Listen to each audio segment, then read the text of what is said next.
All right, picking up where we left off on question number 2. This is not necessarily on purpose. It just sort of is how it happened.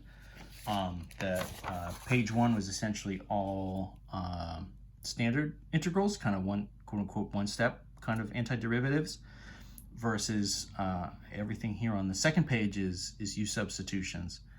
I think that's just I was making them a little bit more complex as I wrote it. They could be sort of exchanged kind of all out of order when you guys actually do the test, so don't necessarily assume just if they're going in order that they're getting sort of more complex as we go.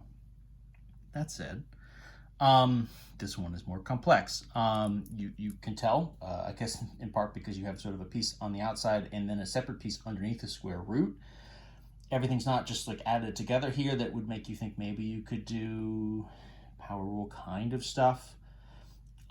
And because it's a root here and not just like a parentheses, you can't just multiply through and distribute. So you need some sort of u substitution. What we've said as a suggestion is a good thing for you is to pick, if you have a root, pick whatever's underneath the root. So let's let u equal x cubed minus 4. Then our derivative du dx would be 3x to the 2, which means if we flip this around, dx is going to be du over top of that, du over 3x squared.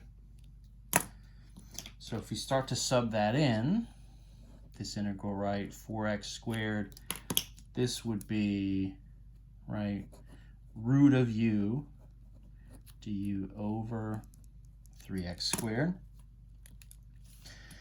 So this is good news, right? The x squareds will cancel each other out. Those are going to go. We're going to get, 4 over 3. We can just sort of bring that out in front, honestly. And what's left over is just a nice, root of u, which would be u to the 1/2 du, right, with respect to u. So the x is canceled out. Everything is in terms of u, just like we would want. We've done this integral a whole bunch, right? This would be plus 1 is u to the 3/2. Divide by 3/2. Plus big C, this is 4/3 times 2/3, right? U to the 3/2 plus C, and so if we sub in, and I guess these won't cancel, this would be 8 over 9. And then the original U was what? X cubed minus 4, raised to the 3/2. The root of that, cubed, quantity cubed, I think just writing it as 3/2 power is probably the nicest version of it, so that's how I'll leave it. And that's letter E, right? We're on our way. Let's keep it going. What else have we got? To F. So this is secant squared of x times tangent to the 5 of x dx. One thing I'll say here, just as far as the notation goes, right? So what this means is the secant of x, right, quantity squared times the tangent of x, quantity to the 5. Right, that's technically what this notation means. This is an interesting one. This is a little bit different than anything we've done before. One of the things we've said, especially if you get it written that way, is you want to pick stuff that's in parentheses, pick stuff that's raised to a power. And in theory, both the secant and the tangent here are raised to powers, right? To the 2 and then to the 5. What I'm going to suggest here, and my hope is this is probably what you would try first anyway, is let's just try to make the u the chunk here that's raised to the higher power. And probably, hopefully, right, if you take that derivative, you're going to remember that the derivative of tangent x just is secant squared, right? So this secant squared that's out here comes directly from the derivative of 1 tangent of x. So that makes a lot more sense to use as our u. If I used the secant of x as u, the derivative is secant times tangent, right? That's not going to get me 5 tangent functions. Tangent to the 5, there isn't anything that really is going to get us a tangent to the 5th just sort of easily. right? So the only thing here that really makes sense to use as u is the tangent function. So if we do this, rearranged right, dx would be du over secant squared, and then we're able to start to sub this stuff in, right?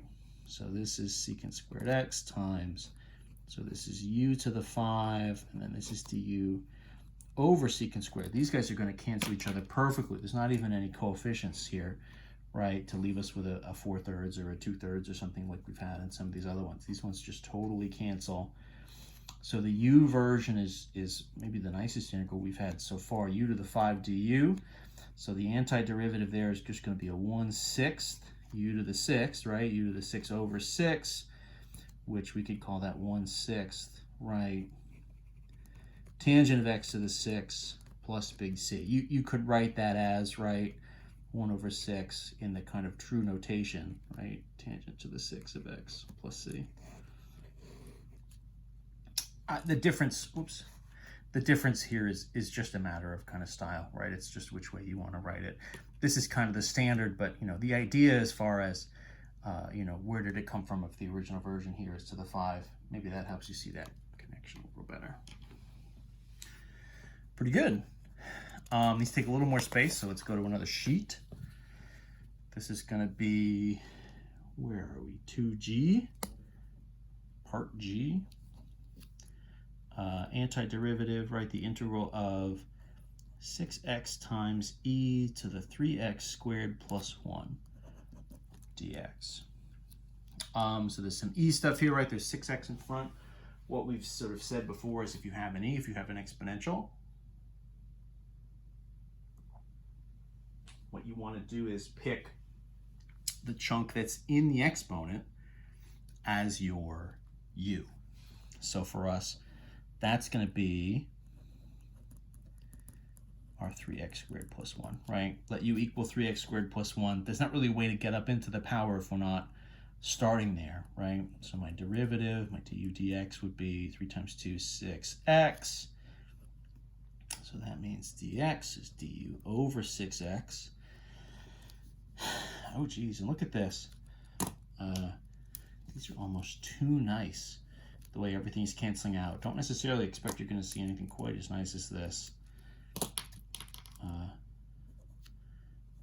in our exam, the way this stuff is cleaning up, just like extra good, right? 6x here matches exactly with the 6x here. Probably we'd at least have some sort of coefficients left over, right? We'd have a 2 or a 1/5 or something.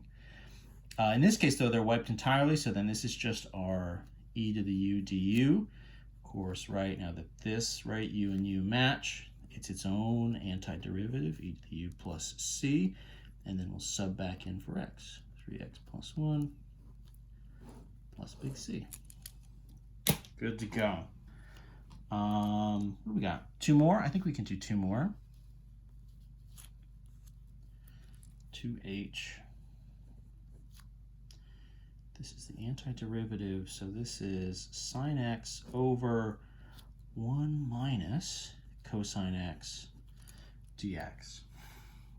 So this is interesting, right? This is a fraction, right? This is a rational. What we've said as a general rule, if I have some sort of fraction, is probably pick the denominator as your u. Probably let u equal, in this case, 1 minus cosine x. This isn't the type of fraction that we could sort of split apart and clean up, right? It's not going to simplify down any further. It kind of just is what it is. It doesn't even really lend itself to any kind of trig stuff. You could start to do some, you could do a couple trig things here, but there isn't really a reason to, I guess, before I start taking us down some crazy rabbit hole. Why don't we just try what seems to be the most natural move? So if that's my u du dx, my derivative, so derivative of 1, of course, is 0. Derivative of cosine x is negative sine x. So if this is already negative, double negative, that means this would be positive sine x as my derivative. So dx is going to be du over sine x. These are way too nice. These are cleaning up so fast. Again, don't get used to this. This is not typical. So u is on the bottom, sine x is on top, and then I'm getting du over sine x. You'd think at least there'd be some sort of negative or something here, right? I mean, come on. As it is, however, this is perfect, right? Sine cancels sine. So the integral I'm working with here is 1 over u, right, with respect to u. So that means natural log of the absolute value of u plus my big C. So then that's going to be natural log.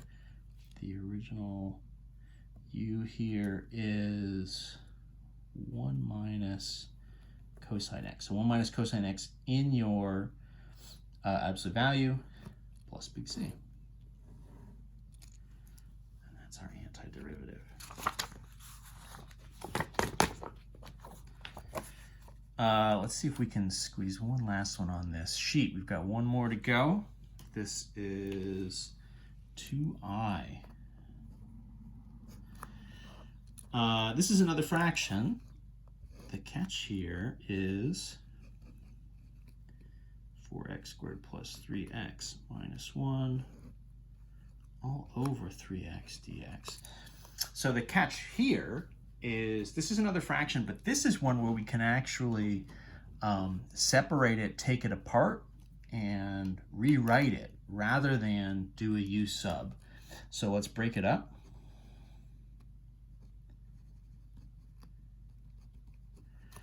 So this is going to be the integral. So 4x squared over 3x plus 3x over 3x minus 1 over 3x dx. And then all of those individually can be sort of simplified and rewritten, right? So this would be kind of x to x. This first one would be sort of a 4/3 x to the 1. 3x over 3x, that cancels entirely. It leaves you with a 1. Don't just wipe it out and call it a 0 or anything, right? And then this we'll maybe call, 1/3 times 1 over x dx. I'm kind of breaking it apart and rewriting it like that just to emphasize where all these different pieces will come from. So this last one, even though we've spent a few problems here doing u sub, this is not a u sub. This is all going to be power rule stuff once we rewrite it. The difference between this one and the one up above it, right, is a single term in the denominator. Means you can break it apart into these individual fractions, and then those will simplify. Versus here, when it's a single term up top and then multiple terms on the bottom, is the exact opposite. Like, it doesn't do me any good. I literally can't rewrite it as far as breaking this one apart. It just is what it is. This one breaks apart into 3 individuals, and then all those simplify quite a bit. So the antiderivatives there kind of one at a time. We'll have 4/3, right, times, so x to the 2 over 2. Just do regular power rule stuff, right? Add 1 to the power and divide by the new one, plus 1, so that'll be 1 times x, right? We'll just call that x.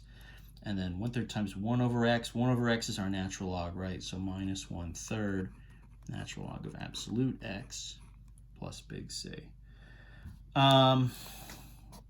What's left, you could call this, 4 and 2. So this final version, maybe you're saying 2/3 x squared plus x minus 1/3 natural log absolute x plus c, right? That's kind of the final there. That's about as nice as that's going to get. Pretty good stuff. So that's the end of question 2. That's a whole bunch of, right, each of those is a pretty unique antiderivative, so you want to make sure you have all those techniques under control. You've seen them, kind of identify them and work with them. All right, we'll see you in the next video.